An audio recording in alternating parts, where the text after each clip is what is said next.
This video is for how to fix a water leak on the passenger side floor.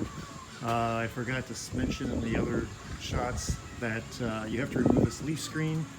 I'm not going to go through the details of doing it. It's pretty simple, and there's plenty of other videos showing how to do this with the older style HHRs that have the plastic membrane across the plenum opening.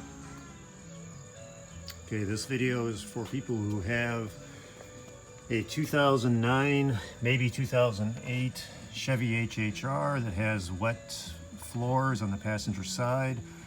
This car has this problem.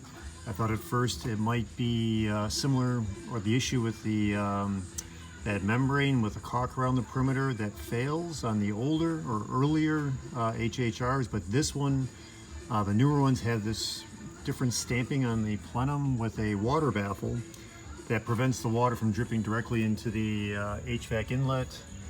There's the HVAC inlet. But what I found was the drain on the outboard edge that drains into the wheel well was full of debris, and I think what was happening was water was filling up in the plenum, going to the center drain, which I've got my flashlight magnet stuck to, but anyways, there's a drain there. And I think the water was getting to that level, and then it was leaking down to the condensate drain, which the seal is deteriorated, and I think the water is getting into the floor that way. So what I'm going to do is seal that drain where the failed foam is with strip caulk, 3M strip caulk. And just to be double sure, because the seal was still wet on the HVAC module, I'm going to tape the HVAC plastic to the sheet metal using this 3M aluminum duct tape. I've used it for other things, and it's long-lasting, real heavy-duty stuff. So yeah, that's what I'm going to do. Here is the strip caulk and the aluminum tape, and I popped the drains out to clean them. This is the one that was plugged. It just has plastic releases that you can get from the inside the plenum, and you remove this from the wheel well side, and it's got a rubber flap to keep road spray and water from going the other direction. And this is the drain that was in the oval shaped hole, and again, it's got snap features to lock it in place. I just popped it out to clean it really well. So I'll show you what everything looks like when I finish. Okay, this is the finished job. Again, I use this 3M cold weather aluminum tape. That's the let's see if the part number on that, and this stuff looks good. Again, the 3M strip caulk. This is what it looks like. It's just pull strips off and knead it together, just like Play-Doh. And then as far as the strip caulk goes, basically I stuffed as much as I could around the condensate drain where it pokes through the sheet metal where the seal was bad. Then once I got it kind of pushed in there as best I could, I started building a little bit of a volcano around the opening so that the condensate drain is thoroughly sealed and the sheet metal is sealed well. And just be careful that you don't get any of the permagum or strip caulk into the condensate drain. And while you're at it, you might as well take a air hose. I took a small fuel line with an air hose and blew out the condensate drain to make sure that there was no plugging there.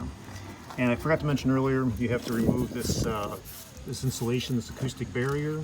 I just removed one nut from that stud.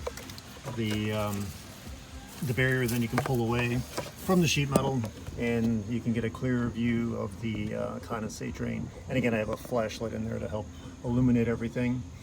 And then on the air inlet inside the plenum, I put that aluminum tape between the HVAC case and the sheet metal. The foam seal that is supposed to seal water out was pretty saturated with water, so just to help any water that gets in there to go into the HVAC module and drain out the condensate drain, I put the aluminum tape to prevent the water from draining into the underlayment and the carpet. So that's what I did, and hope that solves the wet floor problem. And one last note, when you tape the HVAC case to the sheet metal to prevent the water from getting in between the seal, turn on your ignition, move the car to recirc, and just make sure this door doesn't, the tape didn't interfere with the door action. I was trying to be careful to make sure I put it on the HVAC case that was not part of the seat where that door rests or seats against. And I'm just pushing on a little bit. The actuator is holding it against the seat, but you can see that it's free. The tape is not in any way sticking to the foam and preventing the valve from going between full fresh and full recirc. So that's it. Bye. And this is the test of the water leak repair. I had water running on this for about a half an hour. And so far, the carpet and under layment is dry. I also ran the air conditioner for a healthy hour, letting the car idle, probably longer than an hour, and condensate was being produced. And again, everything stayed dry. So I think I got it. I think the problem definitely was the plugged drain, and then all the water getting directed on top of the area on the dash or on the sheet metal where the condensate drain is located, and that seal was deteriorated. I think that solved the problem. So hopefully this helps. Good luck with your repair. And I guess lastly, here's the inside of the floor. I can pull up the carpet, remove the rocker trim and the kick panel trim. I have a couple 2x4s just to prop things up to help dry things out. I was using a hair dryer to get things dry, and everything is so far nice and dry.